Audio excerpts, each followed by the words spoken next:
La revue de presse.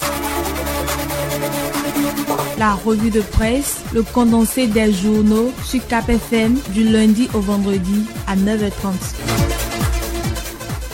Mesdames, Messieurs, amis des journaux, bonjour. Le parti Les Démocrates reporte le rendez-vous de la fumée blanche.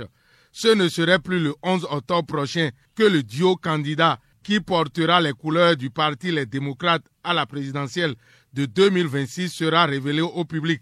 C'est plutôt le dimanche 12 octobre que le Conseil national officialisera le choix. Le parti s'est donné 24 heures de plus pour mieux préparer la désignation du duo, à en croire le patriote de Marcel Zoumenou. Avant cette fumée blanche, Nouvelle Expression affiche à sa manchette que Éric Hunete reste le candidat du consensus au niveau du parti Les Démocrates.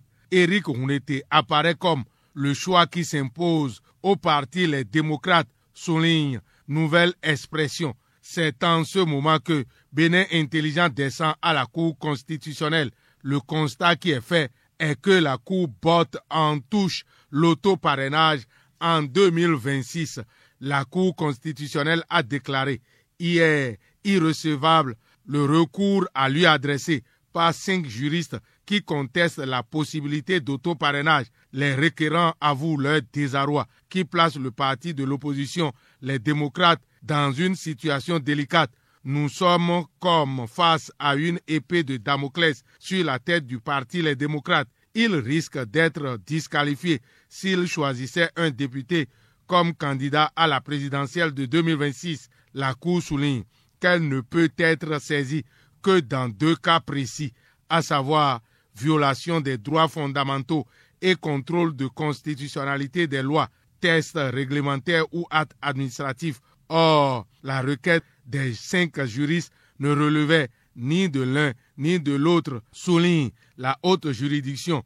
Pour le parti Les Démocrates, cette décision est un coup dur. Si l'autoparrainage était interdit, ces députés ne pourraient pas être candidats à la présidentielle et signer leur propre formulaire, alors que le parti n'a que exactement 28 élus.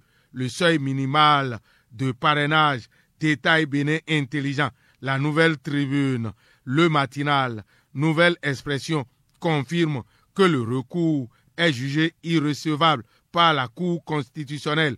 Pour le Soleil Bénin Info, la Cour tranche le débat sur l'autoparrainage. Le candidat Romia Wadaï n'a pas de problème d'autoparrainage, lui, et il reçoit l'appui de la jeunesse qui verse sa caution. Une information affichée par le Matinal dans ses colonnes. Elle est relayée également par le Potentiel qui note à sa manchette que Romia Wadaï a vu sa caution de 25 millions francs CFA payée par des jeunes hier, pas parce qu'il était incapable, mais parce que l'élan de générosité collective des jeunes a pris le devant des choses. Wadaï, soutenu par des jeunes, avait 25 millions. Renchérie Fraternité, sa caution est déjà versée, conclut le Matinal. Et le Soleil Bénin Info s'intéresse au candidat Wadaï. Il reste le patriote pour une alternative pacifique. On ne peut avancer qu'en restant ensemble. Restons ensemble pour gagner ensemble, dit-il, rappelle le Soleil Bénin Info. Et pour les élections générales de 2026 au Bénin, l'hebdomadaire catholique La Croix du Bénin pêche une lettre ouverte de l'ambassadeur Théodore Loco, dans laquelle un souhait est formulé.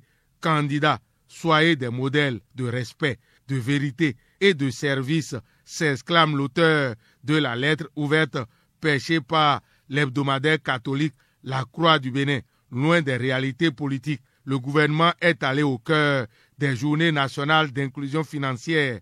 Le Matinal rapporte à cet effet que le secrétariat permanent de la stratégie nationale d'inclusion financière organise à Cotonou les journées nationales d'inclusion financière. C'est sous la férule du ministre d'État du Développement et de la coordination de l'action gouvernementale, Ablaye Biochane, rapporte le Matinal.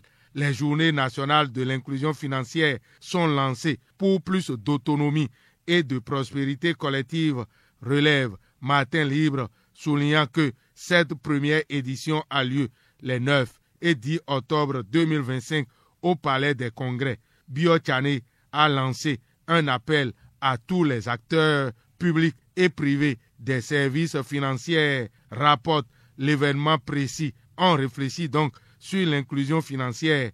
C'est le budget de l'État qui fait réfléchir des députés, membres de la Commission des finances et des échanges, ainsi que des cadres de l'Assemblée nationale. Ils prennent part depuis le mercredi 8 octobre 2025 à Grand Popo à un atelier d'appropriation et d'exploitation du rapport d'exécution au 30 juin 2025 du budget général de l'État, organisé par l'unité d'analyse, de contrôle et d'évaluation du budget de l'État avec l'appui technique et financier de la GIZ. Cette rencontre de 3 jours a été ouverte par l'honorable Léon Basile Ahossi, deuxième vice-président de l'Assemblée nationale, représentant le président Louis Gbéounou Vlavonou.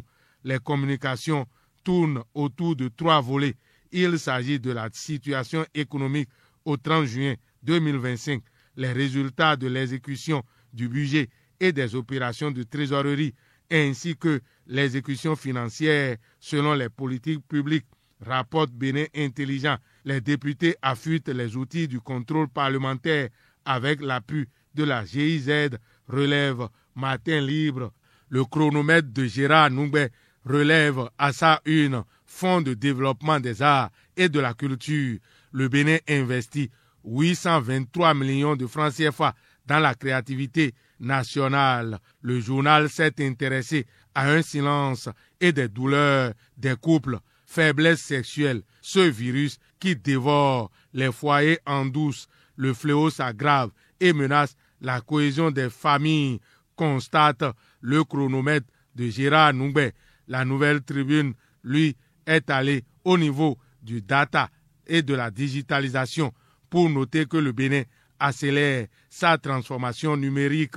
À la manchette du journal La Nouvelle Tribune, il est question de la course effrénée vers l'argent facile, quand l'ambition de jeunes se heurte au prix du sang, déplore La Nouvelle Tribune. Le Chasseur Info, pour sa part, s'intéresse à la Journée mondiale des enseignants 2025 depuis Djougou.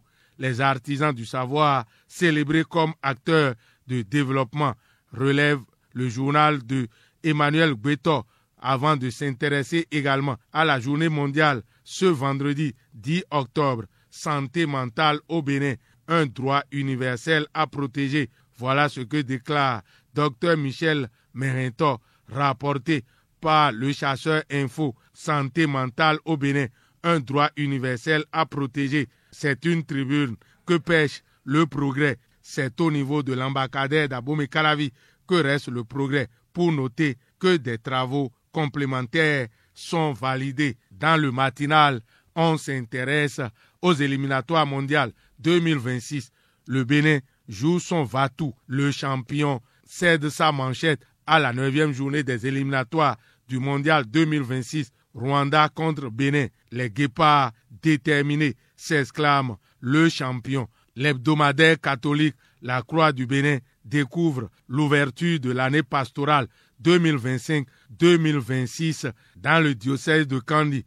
Les 2 et 3 octobre 2025, les agents pastoraux de l'église Famille de Dieu de Kandy se sont réunis autour de leur père évêque, Monseigneur Clé Feliho. C'est pour jeter les bases de la nouvelle année pastorale. Cela s'est traduit par une assemblée générale et la messe officielle de lancement des activités pastorales, rapporte l'hebdomadaire catholique La Croix du Bénin dans ses colonnes, avant de parler de la clôture des 15 ans de vie paroissiale de Saint-Joseph de Gbodje. Florent Wessinon, l'auteur de l'article, relève que l'ambiance était bon enfant tout au long de l'Eucharistie des 15 ans de la paroisse Saint-Joseph de Gbodje. Vers la fin de la messe, Thibaut Akodo, vice-président du conseil paroissial, donne lecture du mot de remerciement de la communauté. Notre joie est d'autant plus grande, Monseigneur, que vous êtes présent au milieu de nous, vous, le pasteur qui, un certain 3 octobre 2010, avait pris la décision diriger cette communauté en paroisse, rapporte la Croix du Bénin. Fin de cette revue. À la prise de son, Fatih Wahoyon. Réalisation et présentation, Lucien Dossou. Agréable journée à toutes et à tous. Bon week-end. C'était la revue de presse. Retrouvez la revue de presse sur le site www.capfm.com.